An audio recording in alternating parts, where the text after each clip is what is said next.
Today I'd like to show you how you, as a wedding photographer, can save 2 hours of your time and also deliver better wedding galleries to your clients.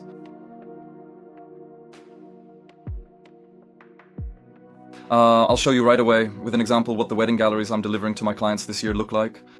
So upon opening, clients immediately see a great animation like this, created from photos, and actually I have these animations throughout the entire wedding album.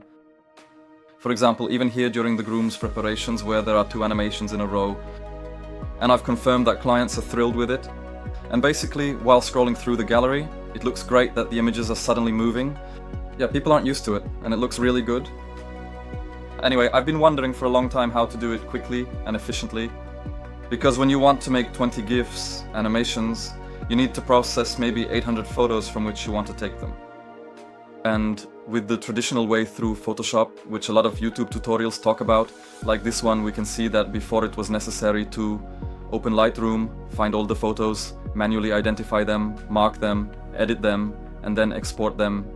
After exporting, you have to open them in Photoshop, load them through scripts and process them, and only then can you export them as a GIF animation.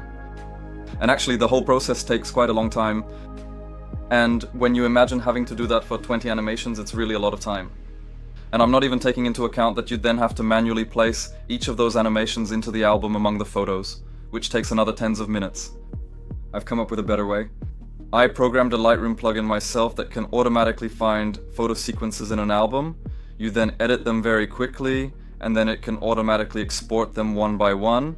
Then it can automatically import them back into the album, and thanks to the correct capture time, it can place them in the right spot in the album. For you, there's nothing easier than editing the rest of the album, the rest of the photos, and then exporting the video animations and photos at the same time and uploading them straight to QuickTime. And that way the videos, the animations, are immediately placed in the appropriate spot next to the photos, exactly as I have it here in the album. And actually, thanks to that, I'm now able to make 20 animations from an entire wedding in about 5 or 10 minutes of my work. Whereas before I used to do it for 2 hours with Photoshop. I'd like to show you now how it works in practice, how simple the plugin is, and how it could help you deliver better wedding galleries too. So let's open Lightroom and get to it. So this is one of my recent weddings in Lightroom. We have almost 8,000 photos here, and you can see that in this section, for example, I intentionally took about 40 photos as a sequence because I plan to create an animation from them later. Yeah, it's actually the same here. Yeah, so when I display the photos and scroll through them quickly, you can see that it's basically an animation. Now I just need to actually put them together, and that's exactly what my plugin is for. So what we'll do is select all the photos. I always do this at the beginning, even before I start editing the photos for the final album. So I select the photos, go to Library, plug in Extras, and click Auto Detect. It'll take a few seconds now, but the plugin will scan all the photos, scan the cameras we used, and pop up a dialog box like this. We can set the minimum number of photos in a sequence that we want to have here. I set it to 30 photos because in practice, when I do sequences, I shoot for at least 3 seconds, and my camera shoots 10 frames per second. Yeah, so 10 frames per second for 3 seconds is at least 30 photos.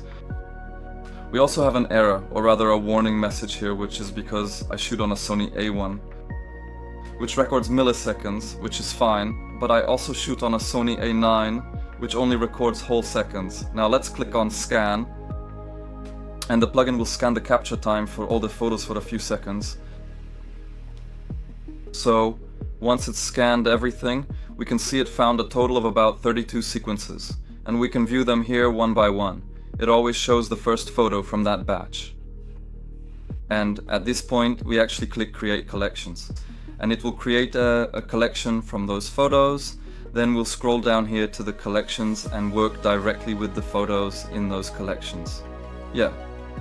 So when we open it, we see the 32 sequences the program selected for us. And we can open the first one, for example. We can see that we have 50 photos here. We can scroll through them like this, yeah. So the program prepares it beautifully for us like this. And our task now is, what I do is, I apply a preset to all of them. We'll apply it to the very first photo, then we'll synchronize it to all of the other photos. This way, we have our classic photographic style on all photos using the preset. So we'll wait for the settings to synchronize. Okay, and once we're done, it took about a minute. I'll quickly go through each sequence one by one and just set the exposure correctly, or the white balance if needed, and then I'll copy these two values to the other photos. So we'll do the first sequence like this, then the second sequence. Yeah, we can see it's really fast, and at the same time, I see that I won't even use some sequences in practice, like this one, so I'll delete those. Yeah, so I'll go through all 32 sequences. I found it takes about 5 to 10 minutes. I'll tweak the exposure and white balance if needed, and any sequences I don't want to use in practice, I'll just simply delete from the collection. That doesn't mean I delete the actual photos, I'm just removing them from the collection. So let's say we're done, and once everything is finished and edited, I'll click on the whole collection again, select all the photos once more, go back to library, plug in extras, auto export. At this point we'll use my plugin in the second step, and here we have a list of all the sequences we're going to process again. We can view the first photo of the given sequence, and here we have more settings. So we have automatic FPS detection based on XF. We definitely want that, so we'll leave it. We have the format. I typically choose MP4 because MP4 is a video that you can have imported directly back into Lightroom, which is a big advantage, as I'll explain in a moment. Anyway, you can also choose GIF, but you can only export that to a folder on your computer. We'll set the resolution. I typically go with 3000 pixels. We can set the quality. I usually put it somewhere around 1/3. It's good to check this. Normalize brightness across frames, which means the brightness of the images will be leveled across all frames in the sequence. We'll set the output to same as source, so the GIFs or MP4 animations will be saved back into the folder with the photos, where the raw files are. And set video capture time before first photo. That's a fairly important setting because it ensures the capture time of the video is always set to the same as the first photo in the sequence. This will actually put the videos in the right place. And another cool thing is to check import video back to Lightroom catalog. This way, once all sequences are processed, they'll be imported back into the Lightroom album. So we'll click export, and at this point we'll just wait. In practice it takes about 1 to 2 minutes for each sequence. So for this album it'll take around an hour. Once it's finished, a dialog box will pop up. I won't do it now, but I'll show you on the same album that I processed a few days ago. So if we open it up, filter by file type and filter for videos, then we can see that we have all the videos that the plugin created for us. Yeah, all the animations.